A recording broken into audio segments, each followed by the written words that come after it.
Alafu hiyo ndio time yenye nilikuwa nimepolish. Siku hata ninaangusha, hata siku nina shrub, nilikuwa najiexpress vizuri in English. Because let me tell you guys, I've come a long way for me to be able to express myself in English. Kusomea Karendusi Primary School. Na nilifunzwa na Kikuyu na Kiswahili. It's not been easy, but look at me. Look at me now.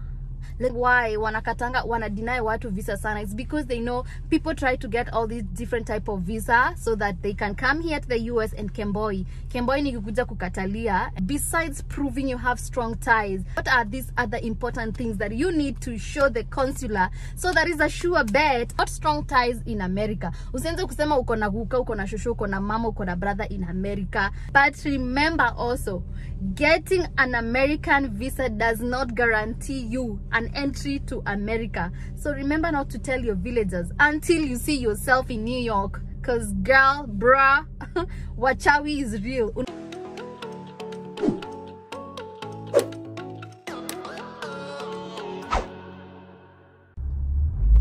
Hello guys, happy New Year's and welcome back to my YouTube channel.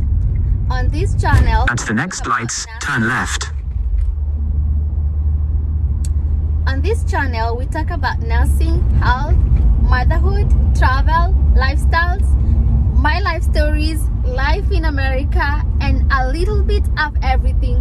So remember to hit the subscribe button, turn on the notification bell so every time I do a video, you can be notified. Shoot.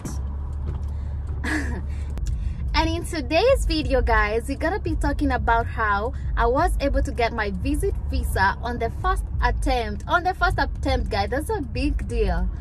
And I'm also gonna be giving tips to utilize when you go for the interview and the mistakes to avoid when you go for the interview. So stay tuned, watch till the end so that you can know how I was able to get my visit visa on the first attempt and increase your chances. Not everybody's gonna win the green card lottery, so we all have to try and get different type of visa to come to America, because America is a land of opportunity and we all want to come here. So stay tuned and I'm gonna walk you through.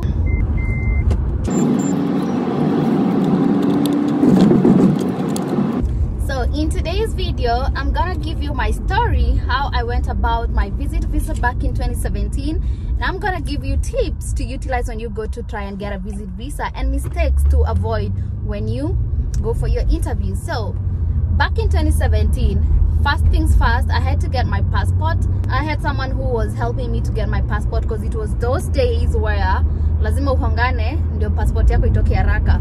So I had someone facilitating that, and within 2 weeks I was able to get my passport. And then after that, I went to a cyber guy. We were able to fill out some forms. There was so many. The paperwork is just a lot. Everything in America or related to America is just usually a lot of paperwork. Na sijui na feel ni kama ina affect. Kuna form yenye una download, una jaza details mingi about your mother, about your dad, about yourself. This is just a lot. So nikafili na nikasubmit, and then I was able to book a date for the interview. So come interview, hata sikuwa nimeenda kwa YouTube nikaangalia, like the way you know I'm doing this YouTube video so that it can help someone who is going for one. So the date came and I went to the embassy. Okay, nimepita red light. Oh my god, I hope hakuna camera. My unit ticket sasa. When you go for your American visa interview, you will realize, like, everybody is gonna tell you that you have to prove strong home ties, but that's not the only thing. It's very important for you to prove strong home ties, and in some cases also to prove about your funding. But people forget to tell you the most important things that the consular is gonna be looking at during your interview, and they are so important kuliko ata home ties. Okay, home ties is obviously comes first, like number one, but you could have strong home ties but failed in these couple of things that I'm going to mention. Well, the lighting became so bad and also my phone was going off, so I decided I leave my phone charging, I go to the gym and work out. I'm really hoping to stay consistent, you guys. Ooh, today is my first day back to the gym. And also the other thing I'm hoping I'll stay consistent is this YouTube channel. I hope I don't make this video today and disappear again. Anyway, back to the topic. What I was saying is that when you go for your interview, the visa, American visa interview, be it a visit visa, a student visa, whatever type of visa you're going for, one thing, you need to be very confident.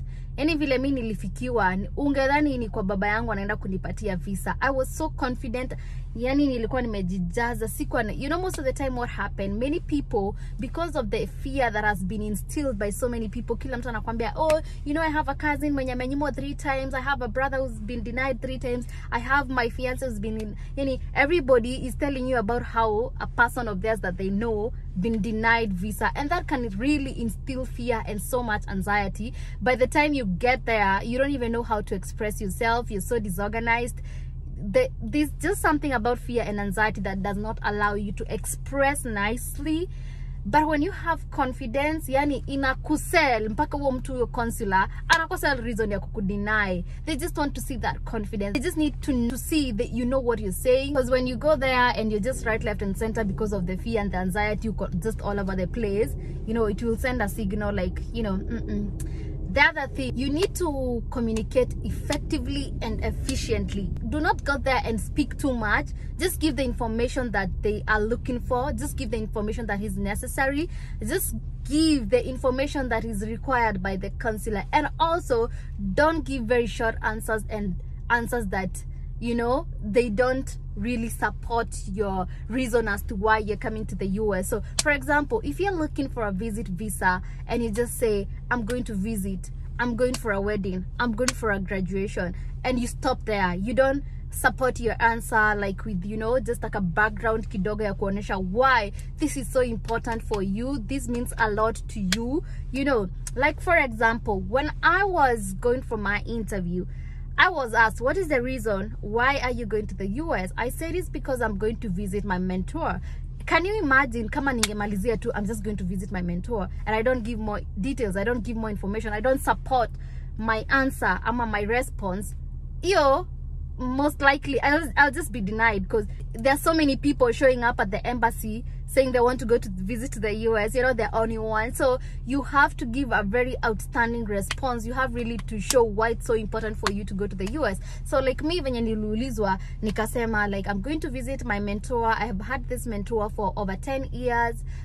She was allocated to me when I was in high school, because she was walking me through the journey as a disadvantaged girl. I explained a bit about this program yenye nilikuwa ya disadvantaged girls, and I explained how we have worked together through this journey, coming from the village. And so me and my mentor agreed that it would be so important and so good if I finish my nursing school degree, I could, you know, take some time to go and visit the US, so I can see different cultures, I can see how the system, I can compare the nursing in America and nursing in Africa. I can learn a lot, and I can come apply that back in Kenya. So and also saying, like, showing like our relationship, my relationship with my mentor vile amenitoa mbali, you know, was very important. And I also had a letter showing that I've been a beneficiary of this program yenye ninaongelelea kuhusu, so seti naongelelea tu mavitu hivyo. I had the letter, so gave a little bit background about this program. And this is a mentor mwenye allocated kwangu, and she's been working through with me, and she is willing to show me beyond just the village I was raised in, to show me there is more outside here. They, you know, yani inaonekana ni kitu valid. You get what I'm saying? Inaonekana ni kitu solid sana. Yani inapatia consular anabaki akiwa anasikia enyewe, this girl deserves to go out there and see the world, you know. Plus, you know, sasa letter yenye mentor wangu alikuwa ameandika ilikuwa inaoneshana like iko na address yake, alikuwa indicate clearly like she'll be taking care of my expenses. And also the fact that I had finished college, I had kids, and I had a husband was enough strong ties to show that I'm not getting a visa kwenda kukatalia uko kwao. Because the main reason why wana deny watu visa sana is because they know people try to get all these different type of visa so that they can come here to the US and kemboi ni kukuja kukatalia. And that's when sasa inafanyanga most of the time before akupatie wanaona wewe unakuja kukatalia kwa country yao. So before kupatia, it becomes so difficult. You really have to prove like you're gonna go back to your country. But now, besides proving you have strong ties, I was trying to show you what are these other important things that you need to show the consular, so that is a sure bet hapo na hapo juu na kupatianga hapo na hapo. Because kama hiyo time nilikuwa na smile, it's about my family. Nasema yeah, hiyo time nilikuwa na Tayan peke yake, sikuwa na Dashan. Akaanza kuniuliza about family. Yeah, nikamwambia yes, I'm married and we have one baby together. I'm gonna be leaving the baby with the dad and the nanny. So I'm just gonna be gone for like 6 weeks. I get to travel, I get to learn more in America, and what I learned there, I plan to come and apply here back in my country. So I'm really looking forward for that exposure. Akakuwa very impressed. Na kwanza hiyo siku, I think the following day, because it was in September, I think either the following day ama in a week's time, it was going to be my baby's birthday. So hiyo time yenye alikuwa ananiuliza about my family, na kanzoka niko na mtoto, nikasema yeah, actually even her birthday is this coming week, na mpaka kanivatianga sweet nipelekee Tayan. She was a lady and she was so warm, and pia venye mimi niliingia na attitude poa, niliona tu I could read from her face alikuwa impressed na me. You know, siku brag, but you can tell someone when he's impressed with how you're expressing yourself and what you're saying. Because kabisa yani sijui nilitoa wapi yo. Plus besides that, nakuanga na favor ya Mungu. Hallelujah, thank you God for always loving me. But yeah, besides proving strong ties, nilikuwa nimejiprepare, niko confident. Yani mimi sijui nilikuwa nimetoa wapi hiyo kitu. Alafu hiyo ndio time yenye nilikuwa nimepolish. Siku hata ninaangusha, hata siku nina shrub, nilikuwa naji-express vizuri in English. Because let me tell you guys, I've come a long way for me to be able to express myself in English. Kusomea Karendusi Primary School. Na nilifunzwa na Kikuyu na Kiswahili. It's not been easy, but look at me. Look at me now. Look at me now. Anyway, yeah, that's the story for another day. Me sometimes there's a mixed story mpaka mtu ashangai. Well, we've talked about fear, anxiety, hizo ni vitu za avoid. Kitu ya apply ni confidence. The next thing, you need to be very clear and audible. Don't go there just mumbling things because unaogopa ama like watu utakiasikie vizuri vitu zenye unasema, but actually that's just going to disqualify you. You have to be very clear, you have to be audible. Sikuwe tu hapo unauma mdomo kwa sababu huyuko sure na vitu unasema. Be organized, know what you're saying, organize your story well. You know, whether okay, most of the time you're gonna go right when you're saying the truth. Most of the time watu wanakuanga wameenda na uongo zenye wataenda kudanganya, and ukijua unadanganya, most of the time kuna venye they can pick it. They can pick it when you're trying to cook a story. They can so you better be very truthful, kwa sababu also even in your it's gonna allow you to be very organized and in what you're saying. But when you're lying, unakuanga unaogopa kwa sababu hata ujui ita prompt another question gani na utajua utajibu aje, kwa sababu you know a lie and covering a lie with another lie unapatikananga. So make sure you're telling the truth. And if you're not telling the truth, make sure your lies are very well organized in the way hautapatikana. You get what I'm saying? So be clear, be audible, and organize your story. Like when you go there, you're being interviewed. You're not just kuchukua vitu hapa na pale unakaa kama mtu mwenye hajielewi. You know, that's very important. So how you present yourself, I'm telling you, it's key. Yani hata si mambo mingi, hata si tips mingi, just confidence. How you express yourself, just be clear and be audible, and also smile. You know, your behavioral, it really matters. Your gesture really matters. So, and also how you organize your story, it's really important. Okay, observe hizo vitu, and then you just prove your ties, strong ties. Yeah, that's number one. Of course you have to prove strong ties, not strong ties in America. Usianze kusema uko na guka, uko na shushu, uko na mama, uko na brother in America. Sasa hiyo ndio itawafanya embassy waone wewe umeenda huko kukatalia. But if you prove your strong ties back at home, especially if you're married, that is like inaonyesha strong ties kabisa. If you're in school, you might likely be denied. Wanajuanga hao ndio culprit, unless as an student visa unatafuta. But kama ni visit visa na bado uko shule na ujolewa, wanaonanga sasa hao ndio culprit. So you really have to prove strong ties back at home. In some instances, you also have to prove enough funding. For me, I didn't have to prove anything. I didn't have to go with bank statements because my mentor alikuwa ameandika she will take care of my expenses when I'm in America, na alikuwa amenichukulia pia health insurance when during my stay and everything. So nilienda tu na hizo documents zote, na hiyo letter yenye alikuwa ameandika ikionyeshana ile address kwenye ninaenda, hiyo letter akisema you know they'll take care of me, na contact and everything, in a way that if they contact her, she can confirm the same. So that is very important.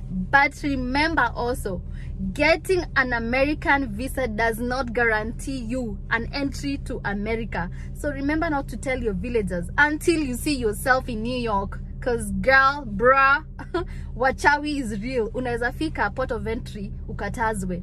So do not announce your move until you see yourself uko inaitwaje hiyo center inaitwaje hiyo, yeah, until you see yourself in a corner in any state here.